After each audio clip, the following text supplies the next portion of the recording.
This is the Uptick Network Stock Day Podcast, sponsored by InvestorsHangout.com. Penny stock news and interviews from the microcap world. Public information on OTC, pink sheets, and microcap stocks from around the world. With your host, Everett Jolly. On today's show, we have a returning guest. I'm very excited to have him back on the program. He is Dennis Calvert. He is the CEO of BioLargo, Inc. They trade on the OTCQB under the ticker symbol BLGO. The one thing I really like about BioLargo is that they have some incredible products. What they do is they really make life better by delivering sustainable technology-based products that help solve some of the most widespread problems that threatens the world by the supply of water, food, agriculture, and health and energy. Dennis, welcome to the show. Everett, it's such a pleasure to be here. Thank you. You know, you guys are on fire over there. I mean, the last time we had you on your show was, I believe your stock was trading around 30 cents. I looked at it this morning. It's close to 90, if not over 90 cents. What gives? Well, it's a good question. I get that. In fact, people call and say, "What's up?" Nice day, right? And it's actually a great moment. You know, you think about the journey. This has been, for our inventor, it's a life's work, right? And Absolutely. I joined him about a decade ago.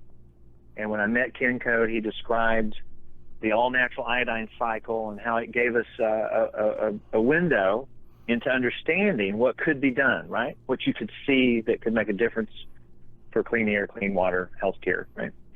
And so we've set about over this journey to invent and develop technologies that turn into products, and these products go to useful work to help solve real problems all around the world. So this is the culmination of an extended investment and a very patient process of developing what we would call a number of world-class products that help do things that people didn't know were possible. Okay, so like advanced odor control, advanced clean water technology, healthcare to help manage infected wounds, food safety, right, to help keep food safe, clean, and healthy, so we don't get food poisoning and things like that. Deal Absolutely. with waste streams. So really, somebody says, why is it all of a sudden your stock is trading? And I say, I think the language of the company has shifted from here's what we could do to here's what we're doing. Exactly. Right? So this is now in execution mode. And part of it is a critical mass of people, of money, capital to put to work. It's a critical mass of acceptance, right? Scientific acceptance that our propositions are real and valid and true and valuable. And then I think part of it also is the consistency. We've been very consistent messaging and execution with what I'd call a financially conservative strategy to diversify economic opportunities across multiple markets while keeping overhead very low and then picking the win. Pick the spot where we can pick a lane and win. Well, I just think the combination, the market now says, okay, these guys are going commercial, is real. We've seen management steadfastly do what they said they're going to do, and it was not easy, and it took a lot of money. And now I think the confidence is very high that we can turn this into cash flow for the company, for our shareholders, and so that creates an enormous swell of excitement. And so there you go. I can tell you, talking to a lot of my CEO friends and a lot of my media friends, on campus, you guys are the talk on campus, and that you guys have the golden goose over there. So this golden goose I'm talking about is the AOS Filter System. I know you guys plan to monetize that, but give my listeners what exactly is your AOS Filter System and what it's going to do, because Sure. I really do think there's going to be a huge problem 10, 15, 20 years now with water in the world. Well, water's a very hot topic, as you might imagine. I mean, it's water is life, right? I mean, that's the way they talk about it. So what happened, this discovery, right? Let's start with the scientific proposition. So this is an advanced water treatment system. We would argue it's the most broadest, most effective, low-cost, clean water technology known to the world. And, you say that and people say, well, I think you sound crazy. I mean, really, it's like, so I instead of trying to, not do it that way, I say, well, let me just defend it. Okay. because we're saying what we know to be true. That's right. And so what does that mean? That means that we've done enough work, enough scientific advancement to prove the claims without a doubt. And so what is that? What are those claims? Well, we disinfect our claim. We did a salmonella study, just to give you very specific, in which we perform a rate of performance that's 100 times the best closest competitor in that field for managing salmonella in processed water for poultry, okay? 100 times. And so we tackle 10 million cells in under 2-minute contact, whereas the best of class would be like a chlorine dioxide product at 100,000 cells with 60-minute contact. Okay, so that's 2 minutes, 10 million versus 60 minutes for 100,000 cells. Okay, so that's just an example. That's all third-party data.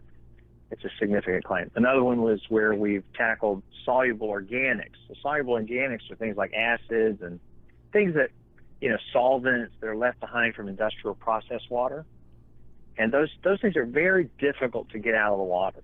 And so what we've shown is that we're the, quote, the best of class at dismantling and extracting soluble organics out of waste streams. And so why is that important? Well, my goodness, now you're talking about oil and gas, ag water, produced water, municipal water, where you want to get out things like pharmaceutical byproducts. So this is, simple version, the lowest cost, highest impact clean water technology known. Now, we just showed the world what we call our alpha prototype. Absolutely. And the jump from alpha to beta is really about system integration and sensing. This is a fully automated device that allows water to flow through a reactor. It looks like a filter, right? Okay, but it acts like a reactor. And in that kill zone where that reaction is occurring, we're generating an oxidation potential. That means that the ability to destroy and dismantle contaminants is at such an incredibly high level, at such low energy. See, that's the key, low energy. So it's high output, low energy to take out contaminants out of water. And the breakthrough is that we can essentially amplify the oxidation potential of the iodine across that substrate. So it's kind of technical, right? But what are you saying? What we're saying is we do a job that's better than the competition at a fraction of the cost. Well, let's talk about monetizing. Sure. We know you got the technology. Dennis, how do you plan to monetize this product? Well, that is right. So that is the question. And so and again, the beauty about our company is we have a whole bunch of things that are going commercial, right? So that's good because the water sometimes can be daunting. You think about how do you do this? Well, so here's how you do it. You pick your lane. And what you do is you focus where you can get the win. Absolutely. And so instead of saying let's go after municipal, massive scale industrial targets, where the capex, the amount you might have to invest, could be in the 20s and 30s and $40 million kind of threshold to be in a viable competitor at that scale. What you do is you pick smaller targets and you work your way up. And then what you do is you rely on federal funding, federal and public money, because this is in the public interest on a global scale, right? So that's what we did. We chose academic. We aligned ourselves with the University of Alberta. We recruited a full team. We worked in research projects sponsored by federal and provincial grants. We gained a position of academic and intellectual acceptance first. And that took us about 3.5 years, by the way. And, you're never really done with it. That's something you're perpetually protecting. But that commitment is unusual for a small company. And now that that's in place, you pick your spots where you get into the go to commercial markets, and then you partner and license, and you expand with people with knowledge, skill, clients, and resources to execute in the market, and that's what we're doing. So that's how you do it. Start small, work your way up, pick your partners very carefully, and know that we're the inventor with an intellectual property estate that has an impact to literally, we think it can impact every segment of a $350 billion market. I mean, it's just massive. My guest today is Dennis Calvert. He is the CEO of BioLargo. They trade on the OTCQB under the ticker symbol BLGO. I can understand why my audience is so excited about BioLargo, but you guys have some other products. You guys are just not a one-trick pony. Tell us about this older product that you guys are launching or have launched. Well, this is such a classic technology story too. So to me, it's fascinating because of what it took to be successful, and now we're finding success. And so, so what does that mean? Well, our first odor product launched, almost 6 years ago. I mean, it's crazy. I look back and I think, and it was a horse product. And within the first year, we won Horse Product of the Year. Wow. And yeah, it's pretty cool. But here's the problem. It's also a niche market, highly commoditized, a science product, and to an audience that doesn't want to learn science. And so it's a tough, right? It's a hard way to build a company on a commercial success at that spot. Doesn't mean it's a great product, by the way, incredible.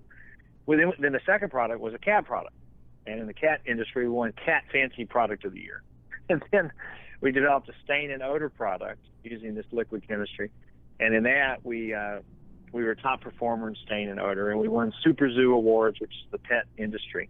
Anyway, bottom line, highly commoditized, incredibly crowded space with international multi-billion-dollar brands as competitors.